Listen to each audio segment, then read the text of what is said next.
Hi అందరికీ. Camp వెళ్ళడం సరదాగా ఉంటుంది, కానీ క్యాంప్ నుంచి వచ్చిన తర్వాత మటుకు సరదా తీరిపోద్ది.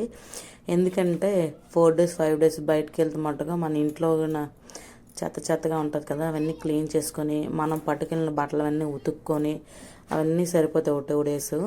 ఈరోజైతే మేము తెచ్చిన బట్టలన్నీ ఉతుకుతున్నాం. నాతోనట్టు మా మౌనిక కూడా నాకు కొంచెం హెల్ప్ చేసింది. నేను ఉతికేసి మొత్తం తడిపిన వల్ల మా మౌనిక మన పెట్టుషో అయితే ఎండ పెట్టేశారు. మీలో ఎంతమంది తిరుపతి వెళ్ళాలనుకున్నారో కామెంట్ చేయండి.